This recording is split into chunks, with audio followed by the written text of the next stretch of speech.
वो बेटी का हमें याद आ रहा बार बार। वो बिटिया दिल्ली में श्रद्धा, एक विधर्मी दूसरे धर्म के व्यक्ति आफताब जिसका नाम था, उससे उसने प्रेम किया। और पता है क्या दुर्दशा हुई? 35 टुकड़े किए गए हैं, 35 टुकड़े। मैं प्रार्थना करूंगा स्वधर्मे निधनम श्रेया पर धर्मो भयावहा। इसलिए तो हम कहते हैं अब ऐसे लोगों से बचने के लिए हिंदुओं को एक होना पड़ेगा, बहुत जरूरी है। हम सनातनी हिंदू हैं, हमारे अंदर हिंदू का खून है। हम जब तक जिएंगे तब तक सनातन एकता के लिए बोलते रहेंगे। बुरा मत मानना, मैं यहां बैठे सब पागलों से कहूंगा, मुझे लौटकर दोबारा मां के गर्भ में नहीं जाना है, किसी को नहीं जाना है। लेकिन जब तक जिएंगे तब तक सनातन की बात करते थे, करते रहेंगे। और आफताब जैसे विरोधियों को, धर्म विरोधी जो मानवता के भी विरोधी हैं, ऐसे लोगों के खिलाफ हम जंग लड़ते थे, लड़ते हैं और लड़ते रहेंगे। और अब हिंदुओं की बहनों को जगना पड़ेगा। इन लोगों का एक सेकुलरिज्म है, एक फंडा है। भोली भाली हिंदुओं की बेटियों को प्रेम के चक्कर में फंसा करके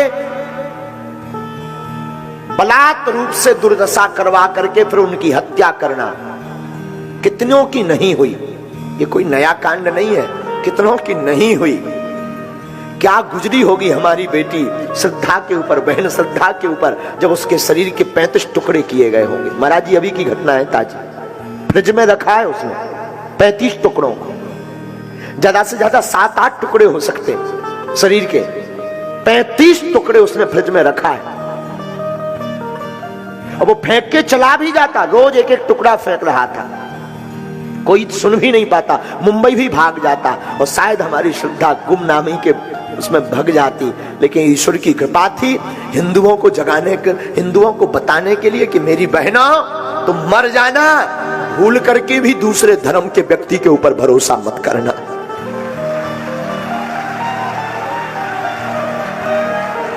हम किसी धर्म के विरोधी नहीं है, पर सनातन के कट्टर हैं। तुम विवाह करना भी तो सनातनी से प्रेम करना, कम से कम वो मस्तक पर तिलक और गले में माला लगाए हो, ऐसे सनातनी से प्रेम करना, विवाह करना।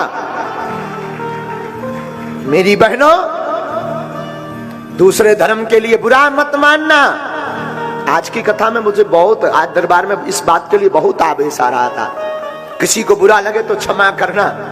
भैया दूसरे धर्म का व्यक्ति रिफाइंड ऑयल, रिफाइंड के तेल में हाथ डाल दे, फिर तिल के बोरा में हाथ डाल दे, जितने हाथ में तिल छप जाए उतनी बार भी कोई सौगंध खाए तब भी एक तिल बराबर विश्वास मत करना। ये हम नहीं कहते हैं, ये हमारे वाक्य नहीं है, महाराणा प्रताप के वाक्य हैं। दूसरा व्यक्ति, दूसरे धर्म का व्यक्ति अगर तेल के कनिस्तर में हाथ बोरकर तिल के बोरा में, बोरी में हाथ डाल दे और जितना तिल हाथ में लग जाए उतने बार भी वो अपने बाप की सौगंध खाए तब भी तुम एक तिल बराबर उस पर भरोसा मत करना, मत करना, मत करना।